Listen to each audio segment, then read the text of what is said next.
হজ করে এসছে, দোয়া চাইলে আর কি দোয়া করবে, বিষয়টা এমন না। আল্লাহ রাসূল সাল্লাল্লাহু আলাইহি ওয়াসাল্লাম বলেছেন, আপনি দিনাকা ইয়াকফিকা আমালুল কলিল, আমল ছোট হোক, এটা যদি ইয়াকিনের সাথে হয়, ইখলাসের সাথে হয়, এই ছোট্ট আমলটাও অনেক বিশাল আকার ধারণ করবে, বহু ভাগ পরিমাণ দান করবে। এক বুজুর্গ ব্যক্তি রোজা রাখছে, রোজা রাখার পরে তার মুরিদদেরকে নিয়ে এরকম গরমের চিহ্ন ছিল, কোন এক জায়গায় সফর করতেছে। আমাদের দেশের শরবত বিক্রি করেন একজন দোকানদার, শরবত বিক্রেতা, একজন শরবত বিক্রেতা রাস্তার মোড়ে বসে শরবত বিক্রি করতেছে আর এই দোয়া করতেছে, যে ব্যক্তি আমার কাছ থেকে এক গ্লাস শরবত কিনে খাবে, আল্লাহ তাআলা তাকে নাজাত দিয়ে দিবে। যে ব্যক্তি আমার কাছ থেকে এক গ্লাস শরবত কিনে খাবে, আল্লাহ তাকে পরকাল সহজ করে দিবে। যে ব্যক্তি আমার কাছ থেকে এক গ্লাস শরবত কিনে খাবে, তাকে আল্লাহ তাআলা মাফ করে দিবে।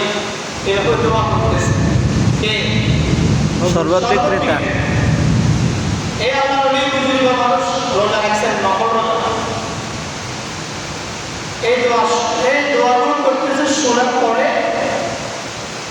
বলতেছে, এই ব্যক্তি যে দোয়া করতেছে এটা নিশ্চিত কবুল, কারণ এই ব্যক্তির দাড়ি পাকি গেছে, এই ব্যক্তির দাড়ি পাকি গেছে, এই ব্যক্তির দোয়া কবুল।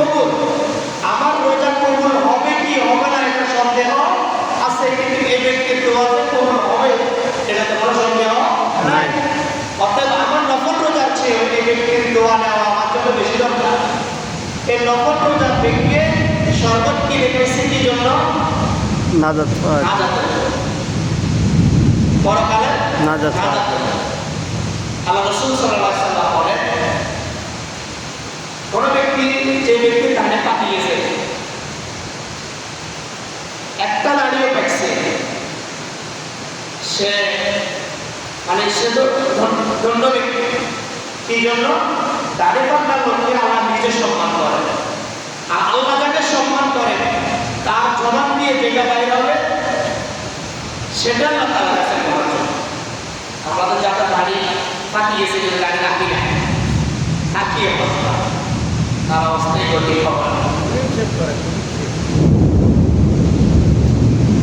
দাড়ি পাল্লা লোক আল্লাহ কাছে খুব পছন্দনীয়, খুব পছন্দনীয়, খুব দামি মানুষ। এই কারণে যারা হজ করে আসে, যারা হাজী সাহেব, তারা হজ করে আসার পরেও তাদের দোয়া কয়দিন কবুল হয়? 40 দিন কবুল হয়। এই কারণে আমাদের আশেপাশে যারা হাজী সাহেবরা আসছেন, আমরা খোঁজ খবর নিয়ে হাজী সাহেবদের কাছ থেকে দোয়া নেওয়ার জন্য যাবো ইনশাআল্লাহ। এটা আমাদের ঈদের পরবর্তী একটা গুরুত্বপূর্ণ আমল। 2 নম্বর আমল হলো, আল্লাহ তাআলা বলেন,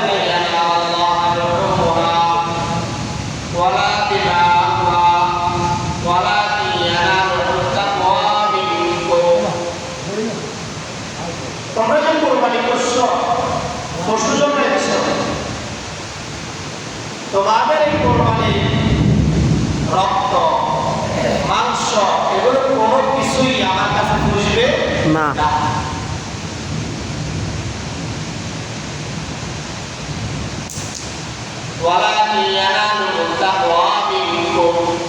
তোমাদের গোশত মাংস রক্ত এগুলো কোনো কিছুই আমার কাছে আসবে না, শুধুমাত্র তোমাদের তাকওয়া আমার কাছে আসবে। তোমরা কতটুকু ভয় নিয়ে কোরবানি করেছ, এই তাকওয়া আমার পর্যন্ত আসবে। আর কোনো ব্যক্তি যদি তাকওয়া নিয়ে আল্লাহ সন্তুষ্টির জন্য রবেকে হাজির কাছে জেনে রবের কাছে ফিরে যেতে হবে, এরকম দৃঢ় প্রতিজ্ঞা নিয়ে যদি কোরবানি করে, কোরবানি পশুর জবাইয়ের রক্ত মাটিতে পড়ার আগে তার কোরবানি কবুল হয়ে যাবে। তার জন্য আল্লাহ তাআলা যত কিছু দিবেন করেছে, প্রত্যেকটা জিনিসে তার জন্য আল্লাহ তাআলা কি করে দেন? সুবহানাল্লাহ। ফাত্তাকুল্লাহ মাসতাতা'তুম। অন্য জায়গায় বলেন, তাকওয়া অর্জন করো, তোমরা আমাকে ভয়ের মতো ভয় পাও। ভয়ের মতো ভয় করো। এখন আল্লাহকে ভয় করো না, কিছুক্ষণ পরে আমার অবৈধ কাজে লিপ্ত হয়ে গেলাম, এটার নাম ভয় নয়। আল্লাহ বলছেন ফাত্তাকুল্লাহ মাসতাতাউ, তুমি আমাকে ভয়ের মতো ভয় করো। ভয়ের মতো ভয় যে ব্যক্তি করবে তার নামাজ ছুটবে না। যখনই ইমাম মসজিদ সাহেব হাইয়া আলাস সালাহ হাইয়া আলাল ফালাহ বলবে, তখন তার তাড়াহুড়ো শুরু হয়ে যাবে, তার শরীরের যত্ন চলে আসবে ইবাদত করার জন্য, মসজিদে আসার জন্য কি চলে আসবে, জজবা। যত্ন চলে আসবে, সে বেদিশা হয়ে যাবে। আজকে আমরা এই ইবাদত থেকে গাফিল। অতএব এই গাফিলতি যার মধ্যে আছে সে আল্লাহকে ভয়ের কথা বলে কেমন করবে? ফজর আযান শেষ, নামাজ শেষ, আপনি এখন মসজিদে আসতে পারেন। আজকে পবিত্র জুমা, এ মসজিদ মোটামুটি ঘুরে যাবে, কিন্তু ফজর নামাজের মুসল্লি খুব নগণ্য ছিল, অল্প ছিল।